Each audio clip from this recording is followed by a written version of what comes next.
Continuamos en Equilibrio. Estamos conversando con Juan Guaidó. Hablamos de los miedos, la inhabilitación política por 15 años que anunció la Contraloría. ¿No le genera incertidumbre, no le genera angustia? En absoluto. La verdad son organismos sin competencia, que no tienen credibilidad, que no tienen reconocimiento a nivel internacional, que la verdad es lo que estamos exigiendo hace mucho tiempo en Venezuela, una elección realmente libre para solucionar el conflicto que vive Venezuela. Sabemos que ese no es el camino además, ni la persecución, no lo ha sido. No lo fue con Leopoldo López, no fue con Voluntad Popular, no lo fue con la oposición democrática, por el contrario. Hemos crecido, hemos resistido, hemos fortalecido un movimiento, hemos avanzado, hemos tenido reconocimiento internacional. Entonces, esos mecanismos que utilizan de tratar de generar miedo a través de inhabilitaciones, a través de levantamiento del allanamiento de mi inmunidad o incluso ir a mi casa con organismos de seguridad, amenazar a mi familia, el perseguir a mi hermano, a Roberto Marrero, no nos ha detenido ni nos va a detener. Ahora, ellos podrán secuestrarme incluso en algún momento, pero creo que hay una ruta muy clara marcada para el pueblo de Venezuela. Sabemos que no queremos vivir de esta forma, que no tenemos por qué vivir de esta manera, que podemos vivir mucho mejor. Guaidó, la historia siempre la escribe quien gana y la va a narrar a su manera. Y hoy vemos en un país completamente polarizado que hay una semántica distinta para abordar cualquier tema. Lo que es desabastecimiento para otros, unos piensan que es una guerra económica, otros piensan que es una crisis, y se ha señalado por parte de distintos voceros del Ejecutivo Nacional a la oposición venezolana como incursora de actos de terrorismo que tienen que ver incluso con las fallas en el servicio eléctrico y el servicio de agua, y que también está asociado al tema de las sanciones hacia Venezuela. ¿No le da miedo quedar en la historia como una persona que transgredió todos estos órdenes? Bueno, varias cosas. Yo creo que la polarización se acabó en Venezuela hace mucho tiempo ya. Desde que en el 2015 ganamos mayoritariamente el Parlamento Nacional, la polarización solamente es en los medios de comunicación, donde por supuesto el gran poder del Estado lo ejerce con mucha fuerza, incluso a veces de manera coercitiva. En cambio, en las calles, en Venezuela, el respaldo popular ahí se acabó. Ahí cuando tú hablas de Barrio te preguntan cuál, no existe. Sistema de salud, ¿dónde? O sea, ¿dónde puede buscar medicamentos? Comida, bueno, vamos a esperar si llega una caja. ¿Cuándo en la vida de Venezuela ha tenido que depender de un subsidio de alimentación para poder ir a hacer mercado o llevar para la casa, como decimos coloquialmente? Aquí ya la retórica ya no da para más. Luego de 10 años de haber invertido en el sistema eléctrico, hablando del colapso eléctrico, por ejemplo, de haberlo decretado en emergencia, de haber invertido 100.000 millones de dólares, de haber invertido 33.000 en termoeléctricas, ya la retórica no da para más y lo sentimos en la calle. O sea, no hace falta ver los estudios de opinión que existen y que les dan un amplio rechazo al régimen. Habla de 70, 77%, 90%. O sea, de verdad es increíble que desde el Estado hablen de gobierno en resistencia. Yo quisiera saber cuál tratado politológico en el mundo habla de un gobierno en resistencia. No existe. Es decir, no están gobernando. O sea, ellos lo asumen.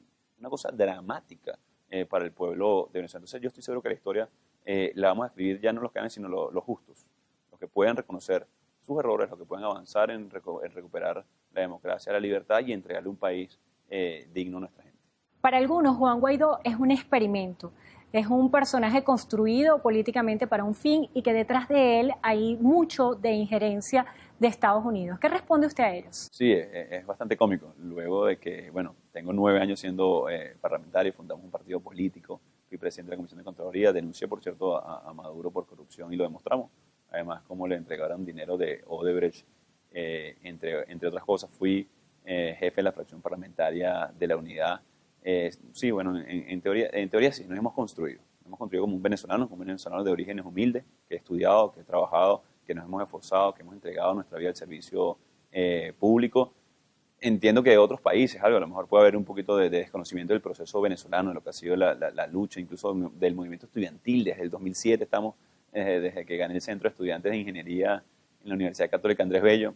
Pero bueno, ha sido una construcción, un constructo de sueños, de esperanza, de esfuerzo, de sacrificio y de acompañamiento, porque lo que hemos logrado tampoco ha sido solo, ha sido porque me he encontrado gente maravillosa en el camino también, que hemos sumado nuestros esfuerzos y hemos no logrado en este momento lo que queremos, por cierto, porque lo que queremos es cambiar a Venezuela en positivo, es que nuestra gente viva con dignidad, pero hemos logrado mantener vivo la esperanza de ese cambio.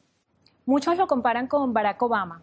Yo me leí hace muchos años el método Obama y se pudieran establecer paralelismos incluso a la hora de los discursos. ¿Piensa que él es un líder en el cual usted se inspira o tiene otro líder que pudiera ser latinoamericano o mundial que sea un ejemplo para usted? Rómulo Betancourt, Páez, hay muchos venezolanos destacadísimos. Además que dieron independencia no solamente a Venezuela, en la época de independentistas, Bolívar, Miranda, el más universal de los venezolanos, Pero bueno, claro, siempre se le atribuyen ciertas características a los líderes. Probablemente hay algunas similitudes, incluso fenotípicas, con Obama, pero yo creo que nosotros llevamos el Caribe en la sangre, así que creo que habrá unas distinciones propias y un perfil propio que hemos desarrollado o que tenemos o que hemos construido y que la verdad, sin duda, Obama es un líder de carácter mundial. Volviendo al tema del tiempo, Henry Ramos Ayub, cuando asumió la presidencia de la Asamblea Nacional, dio un plazo de 6 meses para que Nicolás Maduro saliera del poder.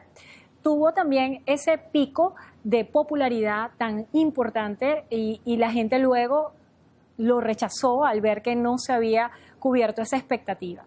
En cuanto al tiempo, ¿cuál es la fecha límite que tiene Juan Guaidó para pensar que Nicolás Maduro sale de la presidencia? Yo creo que tenemos 2 años menos. O sea, yo creo que vamos años de retraso, sobre todo para los que han muerto por cáncer, los que no han recibido tratamiento de diálisis, por ejemplo, los que han muerto de desnutrición. Yo creo que no es que cuánto más, es que cuánto menos. O sea, la verdad, el costo social que hemos tenido que pagar los venezolanos a nivel de desnutrición, a nivel de oportunidades, ha sido altísimo. Ha sido de verdad injusto con nuestra gente, con nuestra sociedad, con nuestro país. ¿Cuánto más nos falta? ¿Cuánto más podemos soportar? ¿Cuánto más tenemos que sacrificar? Es una pregunta importante. ¿Cuánto creo yo? Bueno, yo creo que muy poco. O sea, cuando tú hablas de las variables, por ejemplo, ¿qué respeto tiene hoy Nicolás Maduro en las Fuerzas Armadas cuando no puede ni siquiera completar o complementar el apresto operacional?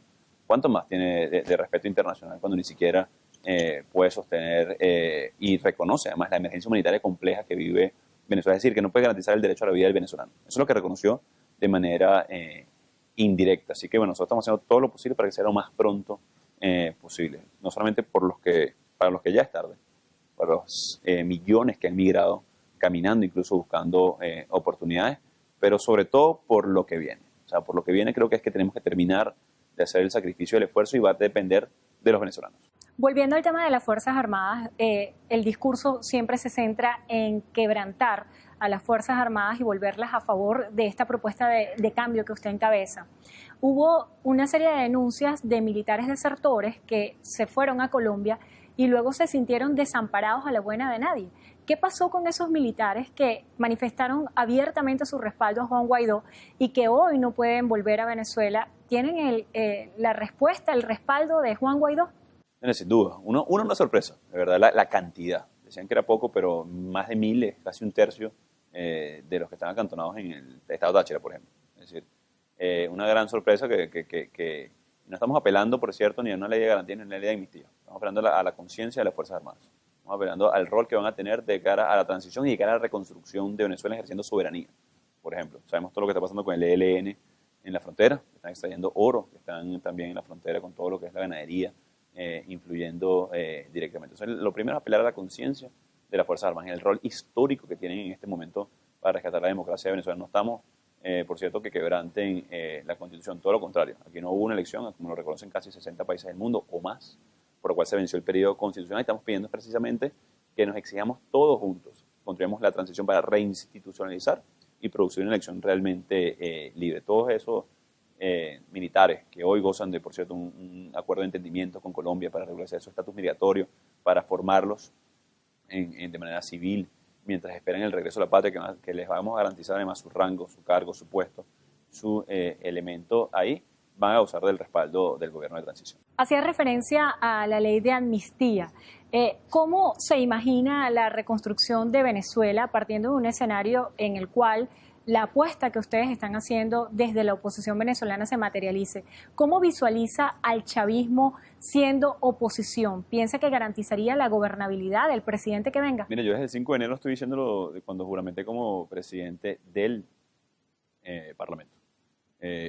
Ellos tienen su espacio en la Asamblea Nacional, por cierto. O sea, que yo no voté por ellos ni votaría, por cierto. Pero eso se los otorgó con voto popular en el 6 de diciembre del 2015. Ahí están sus puestos. Los que se retiraron de ese espacio de ejercicio de la política fue el chavismo, no fuimos nosotros. O sea, ellos voluntariamente se retiraron y dejaron sus espacios vacíos, que les otorgó el pueblo, además de manera muy irresponsable, porque esos fueron los ciudadanos que confiaron en ello. Entonces, hemos hablado de transición, hemos hablado de gobernabilidad, creo que es la palabra clave de cara a cualquier proceso futuro. De nuevo, los invito. Hace unos días se incorporaron 3 diputados del PSUV del Consejo Legislativo. Usted hacía referencia a su juramentación como presidente de la Asamblea Nacional, luego viene la proclamación como presidente encargado de Venezuela, y desde el punto de vista de derecho constitucional y de derecho internacional, hay muchas preguntas acerca de estas dos funciones, si pueden coexistir, comprendiendo que la Constitución prevé que un diputado para un ejercicio de otro cargo debe separarse de su investidura como diputado. En este caso, ¿cuál es el estatus legal de Juan Guaidó ostentando dos poderes, ejecutivo y legislativo, en un esquema de país donde es presidencialista? Sin duda inédito, además, por cierto, no solamente a nivel nacional, sino en el mundo. Yo soy un presidente encargado que está reclamando las competencias del Ejecutivo en una dictadura para lograr una elección realmente libre, que es lo que dicta nuestra Constitución. Como ustedes lo saben, el artículo 233 de nuestra Constitución, cuando hay ausencia absoluta del Ejecutivo, como sucede luego del 10 de enero, al vencerse el periodo presidencial, nos toca asumir entonces la competencia precisamente del Ejecutivo para producir una elección libre, que es lo que dice la Constitución. Y por eso hemos determinado las fases de esta manera.